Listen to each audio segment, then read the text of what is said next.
أعوذ بالله من الشيطان الرجيم. بسم الله الرحمن الرحيم. الحمد لله الذي أنزل على عبده الكتاب ولم يجعل له عوجا قيما لينذر بأسا شديدا من لدنه ويبشر المؤمنين الذين يعملون الصالحات أن لهم أجرا حسنا ماكثين فيه أبدا، وينذر الذين قالوا اتخذ الله ولدا ما لهم به من علم ولا لآبائهم. كبرت كلمة تخرج من أفواههم إن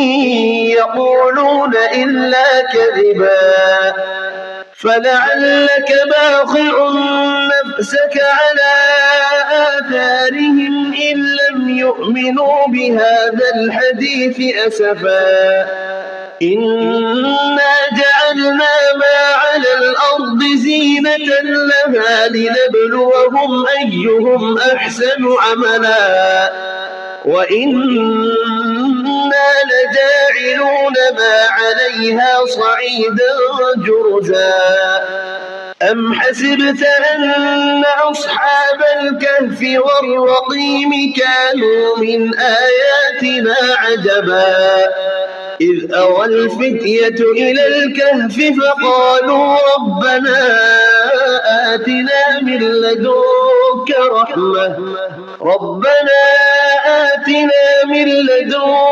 رحمة وهيئ لنا من أمرنا رشدا. فضربنا على آذانهم في الكهف سنين عددا ثم بعثناهم لنعلم أي الحزبين أحصى لما لبثوا أمدا.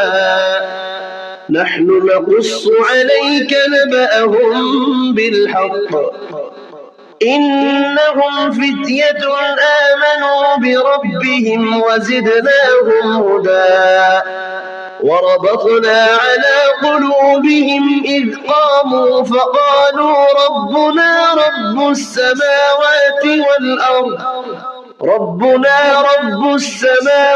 والأرض لن ندعو من دونه إلها لقد قلنا إذا شططا. هؤلاء قوم اتخذوا من دونه آلهة لولا يأتون عليهم بسلطان بين فمن أظلم ممن افترى على الله كذبا. وإذ اعتزلتموهم وما يعبدون إلا الله فأووا إلى الكهف ينشر لكم ربكم من رحمته ويهيئ لكم من أمركم مرفقا. وترى الشمس إذا طلعت تزاور عن كهفهم ذات اليمين وإذا غربت تقرضهم ذات الشمال وهم في فجوة منه. ذلك من آيات الله من يهد الله فهو المهتد ومن يضلل فلن تجد له وليا مرشدا. وتحسبهم أيقاظا وهم رقود ونقلبهم ذات اليمين وذات الشمال وكلبهم باسط ذراعيه بالوصيد لو اطلعت عليهم لوليت منهم فرارا ولملئت منهم رعبا وكذلك بعثناهم ليتساءلوا بينهم قال قائل منهم كم لبثتم قالوا لبثنا يوما أو بعض يوم قالوا ربكم أعلم بما لبثتم فابعثوا أحدكم بورقكم هذه إلى المدينة فلينظر أيها أزكى طعاما فليأتكم برزق منه وليتلطف ولا يشعرن بكم أحدا إنهم إن يظهروا عليكم يرجموكم أو يعيدوكم في ملتهم ولن تفلحوا إذا أبدا وكذلك أعثرنا عليهم ليعلموا أن وعد الله حق وأن الساعة لا ريب فيها إذ يتنازعون بينهم أمرهم فقالوا ابنوا عليهم بنيانا ربهم أعلم بهم قال الذين غلبوا على أمرهم لنتخذن عليهم مسجدا سيقولون ثلاثة رابعهم كلبهم ويقولون خمسة سادسهم كلبهم رجما بالغيب ويقولون سبعة وثامنهم كلبهم قل ربي أعلم بعدتهم ما يعلمهم إلا قليل فلا تمار فيهم إلا مراء ظاهرا ولا تستفت فيهم منهم أحدا ولا تقولن لشيء إني فاعل ذلك غدا إلا أن يشاء الله واذكر ربك إذا نسيت وقل عسى أن يهديني ربي لأقرب من هذا رشدا ولبثوا في كهفهم 300 سنين وازدادوا 9 قل الله أعلم بما لبثوا له غيب السماوات والأرض أبصر به وأسمع ما لهم من دونه من ولي ولا يشرك في حكمه أحدا واتل ما أوحي إليك من كتاب ربك لا مبدل لكلماته ولن تجد من دونه ملتحدا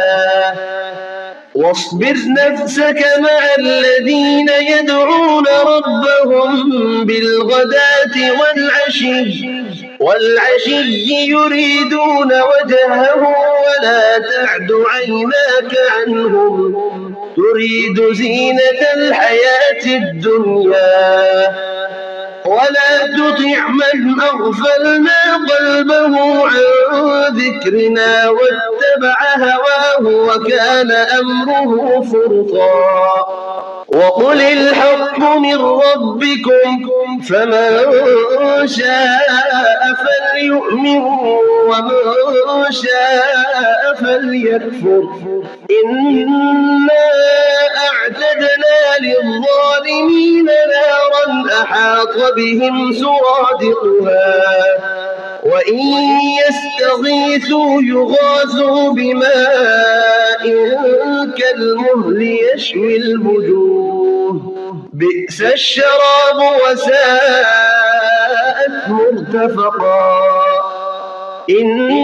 الذين آمنوا وعملوا الصالحات إنا لا نضيع أجر من أحسن عملا أولئك لهم جنات عدن تجري من تحتهم الأنهار يحلون فيها من أساور من ذهب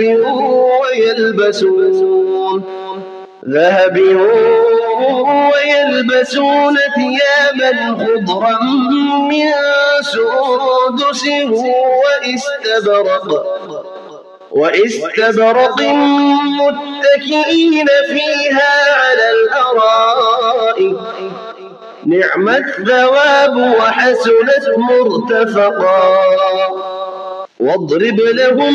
مثلا الرجلين جعلنا لأحدهما جنتين من أعناب وحففناهما بنخل وجعلنا بينهما زرعا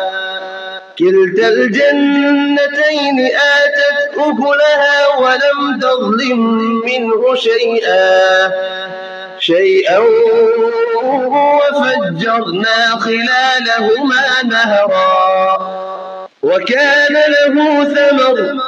فقال لصاحبه وهو يحاوره أنا أكثر منك مالا وأعز نفرا ودخل جنته وهو ظالم لنفسه قال ما أظن أن تبيد هذه أبدا وما أظن الساعة قائمة ولئن رددت إلى ربي لأجدن خيرا منها منقلبا قال له صاحبه وهو يحاوره أكفرت بالذي خلقك من تراب ثم من نطفة ثم سواك رجلا لكن هو الله ربي ولا أشرك بربي أحدا ولولا إذ دخلت جنتك قلت ما شاء الله لا قوة إلا بالله إن ترني أنا أقل منك مالا وولدا فعسى ربي أن يؤتيني خيرا من جنتك ويرسل عليها حسبانا من السماء فتصبح صعيدا زلقا أو يصبح ماؤها غورا فلن تستطيع له طلبا وأحيط بثمره فأصبح يقلب كفيه على ما أنفق فيها وهي خاوية على عروشها ويقول يا ليتني لم أشرك بربي أحدا ولم تكن له فئة ينصرونه من دون الله وما كان منتصرا هنالك الولاية لله الحق هو خير ثوابا وخير عقبا واضرب لهم مثل الحياة الدنيا كماء أنزلناه من السماء فاختلط به نبات الأرض فأصبح هشيما تذروه الرياح وكان الله على كل شيء مقتدرا. المال والبنون زينة الحياة الدنيا، والباقيات الصالحات خير عند ربك ثوابا وخير أملا. ويوم نسير الجبال وترى الأرض بارزة وحشرناهم فلم نغادر منهم أحدا وعرضوا على ربك صفا لقد جئتمونا كما خلقناكم أول مرة بل زعمتم أن لن نجعل لكم موعدا. ووضع الكتاب فترى المجرمين مشفقين مما فيه ويقولون يا ويلتنا ما لهذا الكتاب لا يغادر صغيرة ولا كبيرة إلا أحصاها ووجدوا ما عملوا حاضرا ولا يظلم ربك أحدا. وإذ قلنا للملائكة اسجدوا لآدم فسجدوا إلا إبليس كان من الجن ففسق عن أمر ربه أفتتخذونه وذريته أولياء من دوني وهم لكم عدو بئس للظالمين بدلا. ما أشهدتهم خلق السماوات والأرض ولا خلق أنفسهم وما كنت متخذ المضلين عضدا. ويوم يقول نادوا شركائي الذين زعمتم فدعوهم فلم يستجيبوا لهم وجعلنا بينهم موبقا. ورأى المجرمون النار فظنوا أنهم واقعوها ولم يجدوا عنها مصرفا. ولقد صرفنا في هذا القرآن للناس من كل مثل وكان الإنسان أكثر شيء جدلا. وما منع الناس أن يؤمنوا إذ جاءهم الهدى ويستغفروا ربهم إلا أن تأتيهم سنة الأولين أو يأتيهم العذاب قبلا. وما نرسل المرسلين إلا مبشرين ومنذرين ويجادل الذين كفروا بالباطل ليدحضوا به الحق واتخذوا آياتي وما أنذروا هزوا. ومن أظلم ممن ذكر بآيات ربه فأعرض عنها ونسي ما قدمت يداه. إنا جعلنا على قلوبهم أكنة أن يفقهوه وفي آذانهم وقرا وإن تدعوهم إلى الهدى فلن يهتدوا إذا أبدا. وربك الغفور ذو الرحمة لو يؤاخذهم بما كسبوا لعجل لهم العذاب بل لهم موعد لن يجدوا من دونه موئلا. وتلك القرى أهلكناهم لما ظلموا وجعلنا لمهلكهم موعدا وإذ قال موسى لفتاه لا أبرح حتى أبلغ مجمع البحرين أو أمضي حقبا فلما بلغا مجمع بينهما نسيا حوتهما فاتخذ سبيله في البحر سربا فلما جاوزا قال لفتاه آتنا غداءنا لقد لقينا من سفرنا هذا نصبا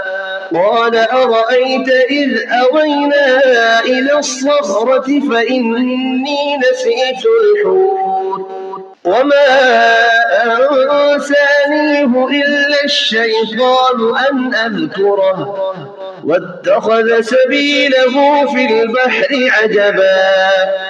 قال ذلك ما كنا نبغي فارتدا على آثارهما قصصا فوجدا عبدا من عبادنا آتيناه رحمة من عندنا وعلمناه من لدنا علما قال له موسى هل أتبعك على أن تعلمني مما علمت رشدا قال إنك لن تستطيع معي صبرا وكيف تصبر على ما لم تحط به خبرا قال ستجدني إن شاء الله صابرا ولا أعصي لك أمرا قال فإن اتبعتني فلا تسألني عن شيء حتى أحدث لك منه ذكرا فانطلقا حتى إذا ركبا في السفينة خرقها قال أخرقتها لتغرق أهلها لقد جئت شيئا إمرا قال ألم أقل إنك لن تستطيع معي صبرا قال لا تؤاخذني بما نسيت ولا ترهقني من أمري عسرا فانطلقا حتى إذا لقيا غلاما فقتله قال أقتلت نفسا زكية بغير نفس لقد جئت شيئا نكرا قال ألم أقل لك إنك لن تستطيع معي صبرا قال إن سألتك عن شيء بعدها فلا تصاحبني قد بلغت من لدني عذرا فانطلقا حتى إذا أتيا أهل قرية استطعما أهلها فأبوا أن يضيفوهما فوجدا فيها جدارا يريد أن ينقض فأقامه قال لو شئت لاتخذت عليه أجرا قال هذا فراق بيني وبينك سأنبئك بتأويل ما لم تستطع عليه صبرا أما السفينة فكانت لمساكين يعملون في البحر فأردت أن أعيبها وكان وراءهم ملك يأخذ كل سفينة غصبا وأما الغلام فكان أبواه مؤمنين فخشينا أن أن يرهقهما طغيانا وكفرا، فأردنا أن يبدلهما ربهما خيرا منه زكاة وأقرب رحما. وأما الجدار فكان لغلامين يتيمين في المدينة وكان تحته كنز لهما وكان أبوهما صالحا، فأراد ربك أن يبلغا أشدهما ويستخرجا كنزهما رحمة من ربك، وما فعلته عن أمري، ذلك تأويل ما لم تسطع عليه صبرا. ويسألونك عن ذي القرنين قل سأتلو عليكم منه ذكرا. إنا مكنا له في الأرض وآتيناه من كل شيء سببا، فأتبع سببا حتى إذا بلغ مغرب الشمس وجدها تغرب في عين حمئة ووجد عندها قوما، قلنا يا ذا القرنين إما أن تعذب وإما أن تتخذ فيهم حسنا. قال أما من ظلم فسوف نعذبه ثم يرد إلى ربه فيعذبه عذابا نكرا. وأما من آمن وعمل صالحا فله جزاء الحسنى وسنقول له من أمرنا يسرا. ثم أتبع سببا حتى إذا بلغ مطلع الشمس وجدها تطلع على قوم لم نجعل لهم من دونها سترا، كذلك وقد أحطنا بما لديه خبرا. ثم أتبع سببا حتى إذا بلغ بين السدين وجد من دونهما قوما لا يكادون يفقهون قولا.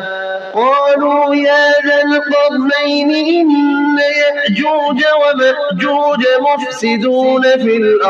في الأرض فهل نجعل لك خرجا على أن تجعل بيننا وبينهم سدا.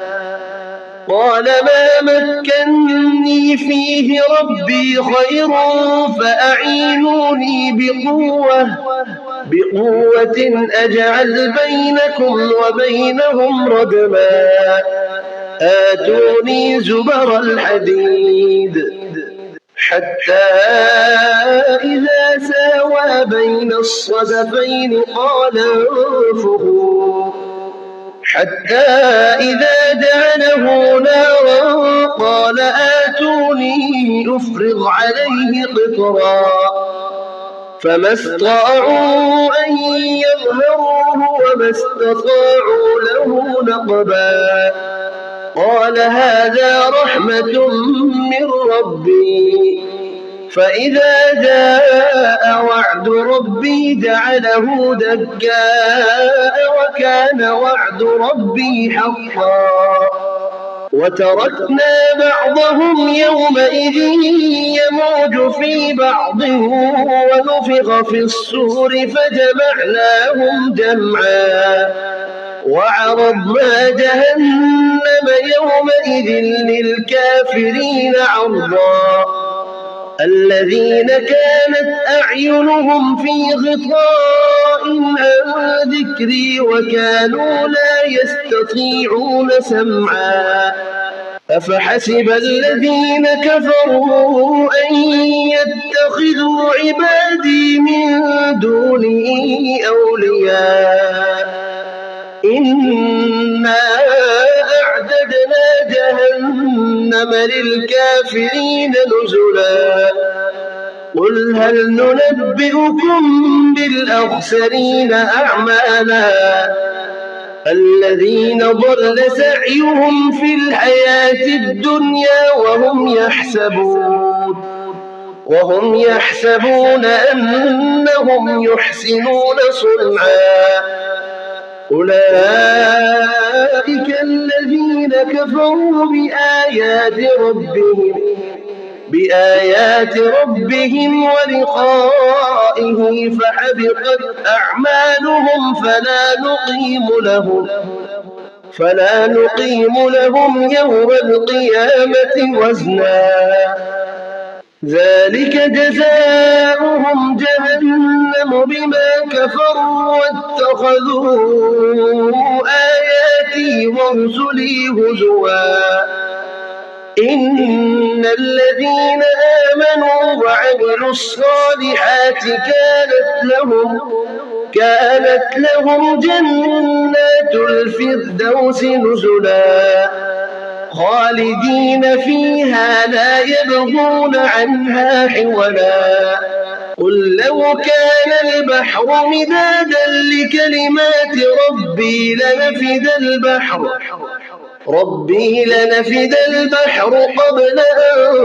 تنفد كلمات ربي ولو جئنا بمثله مددا قل إنما أنا بشر مثلكم يوحى إلي أنما إلهكم إله واحد